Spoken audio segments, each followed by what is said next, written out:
भद्रकाली जयंती पर अनंत ब्रह्मांड के अनंत कोटि दुर्गा भक्तों को हार्दिक शुभकामनाएं। ज्येष्ठ मास के कृष्ण पक्ष की अपरा एकादशी अर्थात अचला एकादशी की तिथि को भद्रकाली जयंती मनाई जाती है। अर्थात एक और वैष्णव जन एकादशी का व्रत करेंगे, वहीं शाक्त और शैव जन भद्रकाली की उपासना करेंगे।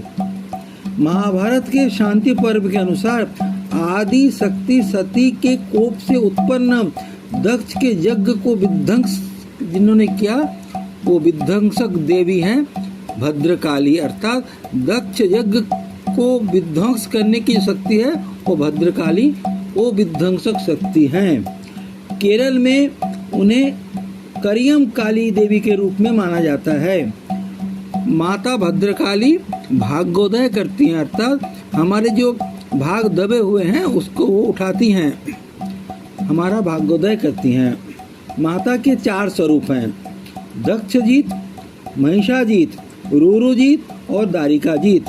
हर स्वरूप की अलग अलग कथा है। दक्षजीत शिव पुराण, वायु पुराण और महाभारत के अनुसार शिव की पत्नी अर्थात आदि शक्ति सती ने जब अपने पिता दक्ष प्रजापति के यज्ञ की अग्नि में अपने शरीर का त्याग करती हैं, देह त्याग करती हैं, तब भगवान शिव प्रलयंकर बन जाते हैं, सदा शिव से प्रलयंकर बन जाते हैं। अपनी जटाओं से वीरभद्र और भद्रकाली की उत्पत्ति करती हैं। क्योंकि दोनों ही शिव से उत्पन्न हुए इसलिए भद्रकाली और वीरभद्र भाई बहन हुए। दक्ष प्रजापति नारायण के भक्त से, शिव के पुत्र हैं और नारायण के भक्त हैं, तो नारायण को समर्थन देना पड़ा और फलस्वरूप उन्होंने वीरभद्र को बंदी बना लिया। परंतु जैसा मैंने बोला कि भद्रकाली माता महाकाली का ही एक रूप है, सौम्य रूप है, तो भद्रकाली ने वीरभद्र को नारायण के चंगुल से, नारायण के कैद से मुक्त करा लिया और इस तरह से उनका नाम होगा दक्षजीत, जिन्होंने दक्ष पर जीत प्राप्त की। अब आइए महिषाजीत। कालिका पुराण के अनुसार त्रेता युग में भद्रकाली महिषासुर का वध करने के लिए प्रकट हुई थी। अर्थात त्रेता युग में जब महिषासुर, देखिए हर कल्प में महिषासुर, अंधकासुर आदि असुर समय समय पर उत्पन्न होते हैं, वही लीला हर बार पुनरावृत्ति होती है। तो त्रेता युग में भद्रकाली महिषासुर का वध करती हैं और इस तरह से भद्रकाली इस समय महिषासुर मर्दिनी बन जाती हैं। महिषासुर भी 3 हुए हैं। भद्रकाली ने जिसका वध किया था वो दूसरा महिषासुर था और तीसरे महिषासुर ने ये जानना चाहा कि उसकी मृत्यु कैसे होगी, तो उसने गौरवर्ण भद्रकाली के दर्शन हुए। अर्थात भद्रकाली मूलतः कृष्ण वर्ण है, परंतु जो तीसरा महिषासुर है उसे गौरवर्ण अर्थात महागौरी रूप में भद्रकाली के दर्शन हुए और पूर्व जन्म में क्षीर सागर से वो भद्रकाली महागौरी रूप में प्रकट हुई थी। महादेवी ने उसे वचन दिया कि वो 18 भुजाओं वाली महिषासुर मर्दिनी के रूप में जन्म लेंगी और उसका वध करेंगी। अर्थात जो महिषासुर का जो तीसरा रूप है उसमें महागौरी बनती हैं 18 भुजा वाली, अष्टादश भुजा वाली महादुर्गा रूप लेती हैं और महिषासुर का वध होता है, इसलिए माता का नाम हो गया महिषासुर मर्दिनी। अर्थात अलग अलग कल्प में महिषासुर माता दुर्गा के हाथ में ही उसका उद्धार होता है और अतः माता का नाम हो गया महिषाजीत, महिषासुर पर जीत प्राप्त करने वाली शक्ति। अब आइए रुरुजीत। वराह पुराण के अनुसार जब महादेवी रौद्री अर्थात पार्वती का एक रूप है, जैसे रुद्र उनकी शक्ति रौद्री, महारुद्र का महारौद्री, महाकाल का महाकाली, महादेव की महादेवी, ये भगवान की लीला है। तो वराह पुराण के अनुसार जब देवी रौद्री नीली पर्वत की तलहटी में ध्यान मग्न थी, उन्होंने राक्षस रुरु के अत्याचार से पीड़ित देवताओं की दयनीय स्थिति की देखी दशा और उन्हें बहुत क्रोध उत्पन्न उनके मन में और फिर भद्रकाली का ही जन्म हुआ, भद्रकाली उत्पन्न हुई। यानी कि माता रौद्री उस समय ध्यान मग्न थी। जब उन्हें पता चला कि ऋषि मुनियों पर रूरू असुर अत्यंत अत्याचार कर रहा है। माता क्रोधित हुई और भद्रकाली का रूप धारण किया। रूरू का वध करने के लिए उन्होंने जो प्रयास किया और अंततः रूरू का वध हुआ, तो माता का नाम होगा रूरू जीत, अर्थात जिसने रूरू असुर पर जीत प्राप्त की। अब आइए दारिका जीत। केरल में देवी की पूजा दारिका जीत के रूप में होती है, जैसे मैंने ऊपर बोला माता करियम काली। दारिका जीत का माने दारिका असुर का वध करने पर। दारिका एक तो भगवान कृष्ण की बनाई नगरी है दारिका, यहाँ वो नहीं है, ये पौराणिक युग की बात है।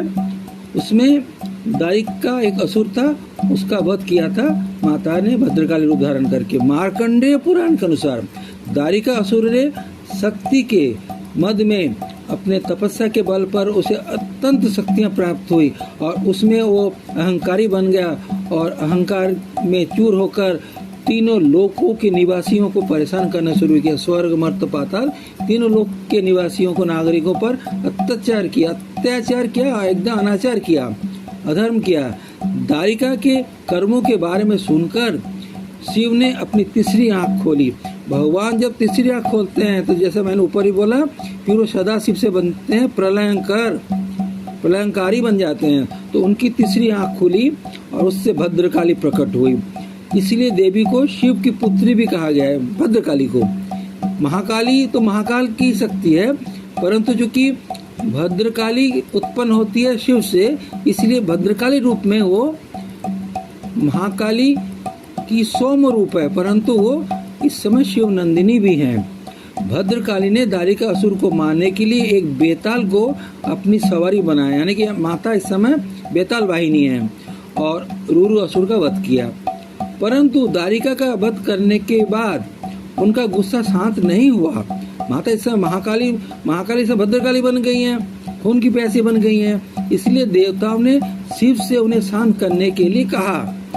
भगवान शिव शिशु रूप में उनके सामने लेट गए। अर्थात आप देखिएगा दृश्य को कि भगवान शिव एकदम भोलेनाथ छोटे से बच्चा बन के लेटे हुए हैं और माता का पैर उनके ऊपर है। और जब माता का पैर शिव के ऊपर पड़ा, मतलब जब माता को पता चला कि मैंने अपने पति पर पैर लगा दिया, तो माता बहुत शर्मिंदा होती हैं, लज्जित होती हैं, उनकी जीभ बाहर आ जाती है। इसलिए माता का ये रूप है, कराल बदनी रूप है। माता भगवान विष्णु को शिशु रूप को देखकर अत्यंत मोहित हो गई और उनके अंदर मातृभाव जागृत, यानी कि जो भयंकरी बन गई थी वो अब शुभंकरी बन गई। अब वो दयालु बन गई, दयावती बन गई, करुणा सागरी बन गई और उनके अंदर मातृत्व जागृत हुई और शांत हो गई और तुरंत भद्रकाली रूप में ही माता की पूजा होने लग गई। यानी भद्रकाली जो प्रलयंकरी बन गई, अब दोबारा वो शांत रूप में आ गई। कुरुक्षेत्र में जहाँ पर महाभारत का युद्ध हुआ था, भद्रकाली का देवी कूप मंदिर है। ये 51 शक्ति पीठों में से एक है। जो देवी कूप मंदिर है कुरुक्षेत्र में, वो 51 शक्ति पीठों में से एक पीठ है।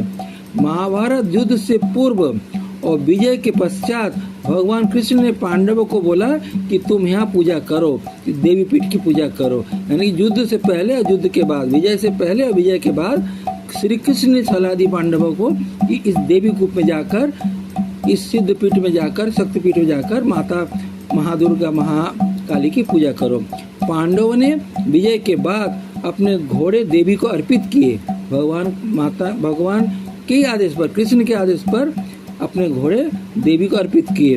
उस दिन से भक्त अपनी मनोकामना पूरी होने के लिए देवी को यहाँ टेराकोटा और धातु के घोड़े मंदिर चढ़ाते हैं। देखिए, सीधे तौर पे अश्वमेध करना, यानी कि घोड़े की बलि चढ़ाना, वो भी तो गलत है।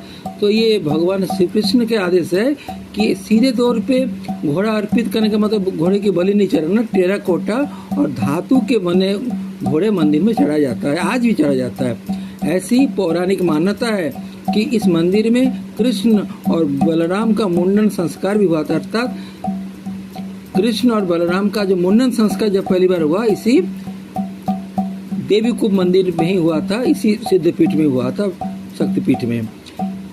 विश्व प्रसिद्ध कोहिनूर हीरे से जुड़ी एक कहानी भी देवी भद्रकाली के मंदिर से जुड़ी हुई है। दक्षिण भारत के हनमकोंडा और वारंगल की पहाड़ियों के बीच स्थित भद्रकाली मंदिर को 625 ईस्वी में चालुक्य वंश के राजा पुलकेशी द्वितीय ने अपनी विजय के उपलक्ष्य में बनवाया था। अर्थात महाराज चालुक्य वंशीय पुलकेशी द्वितीय ने अपनी जीत के उपलक्ष्य में यहाँ पर एक भद्रकाली मंदिर का निर्माण किया था।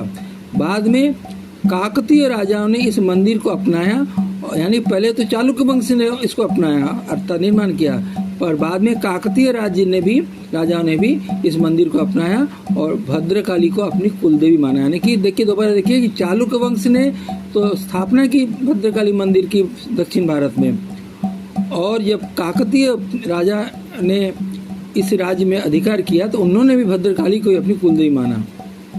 एक पौराणिक तथ्य के अनुसार काकतीय राजाओं ने कोहिनूर हीरे को देवी भद्रकाली की बाईं आंख में जड़वाया था। यानी माता की जो बाईं आंख में जो पुतलिया है वो कोहिनूर हीरा ही था। इसे बाद में अलाउद्दीन खिलजी लूट कर ले गए थे। इसमें कितना ऐतिहासिक सत्य है झूठ है इस पर तर्क करने की जरूरत नहीं, मगर ऐसी मान्यता है कि माता की बाईं आंख में कोहिनूर हीरा ही जड़ा हुआ था, जिसे अलाउद्दीन खिलजी लूट कर ले गया था, निकाल कर ले गया था। अब वो बाद में महाराज रंजीत सिंह से होते हुए इंग्लैंड पहुंच गया। आज भी इंग्लैंड में कोहिनूर हीरा है। उड़ीसा में इसी दिन भद्रकाली जन्म तिथि के दिन जल क्रीड़ा एकादशी के रूप में मनाते हैं। यानी कि जैसे मैंने बोला कि अचल एकादशी भी है, अपरा एकादशी भी है और भद्रकाली जयंती है, तो उड़ीसा में जल क्रीड़ा एकादशी के रूप में मनाते हैं। यानी वहाँ पर एकादशी है जल क्रीड़ा एकादशी। इस दिन वहाँ भगवान जगन्नाथ की प्रतीकात्मक छवियों से जल कुंड का पवित्र तालाब में स्नान करा जाता है। अर्थात वहाँ के पवित्र जल कुंड में उनके प्रतीकात्मक छवियों को नहलाया जाता है, उनके साथ क्रीड़ा की जाती है। यानी भक्त जो है भगवान जगन्नाथ अर्थात श्री कृष्ण बलराम और सुभद्रा से जल का खेल खेलते हैं। जैसे होली में हम खेलते हैं रंगों खेल, इसमें जल के लिए होती है। और ये इस तरह से अपने आप में भद्रकाली जयंती सर्व धर्म समन्वयवादी हो गए। वैष्णव, शाक्त, गणपत, शौर्य भक्त, वैष्णव सभी के लिए ये एक महान पवित्र व्रत उपवास है। एकादशी करने वाले तो पूरे दिन अन्न जल नहीं लेते हैं या फल दूध दही आदि का सेवन करते हैं, अन्न का सेवन नहीं करते हैं। और जो महाकाली के भक्त हैं वो ब्रह्म मुहूर्त में उठकर भद्रकाली की पूजा उपासना करते हैं। सुबह दोपहर संध्या आरती के बाद वो व्रत उद्यापन करते हैं। भक्तों को, ब्राह्मणों को, निर्धनों को भोग प्रसाद वितरण करते हैं और स्वयं भी भोजन पाते हैं, प्रसाद पाते हैं। इस तरह से माता काली, महाकाली का ये सौम्य रूप है भद्रकाली। यानी भद्रकाली रूप में तो वो दक्ष यज्ञ भंग करती हैं, दक्ष यज्ञ ध्वंसक करती हैं, परंतु वो भाग्योदय करते हैं, भक्तों का भाग्योदय करती हैं। इसलिए माता को दोबारा बोल रहा हूँ, ये माता महाकाली का सौम्य रूप है, प्रिय रूप है। ऐसे तो जैसे कालरात्रि, शीतला माता आदि रूप लगता है बड़ा भयंकर रूप है, मगर वास्तव में वो शुभंकरी रूप है। भद्रकाली भी शुभंकरी हैं, शुभकारी हैं, कल्याणकारिणी रूप है। जय माता भद्रकाली, जय माता भद्रकाली। जय माता, जय माता, जय माता, जय माता, जय माता, जय माता, जय माता, जय माता।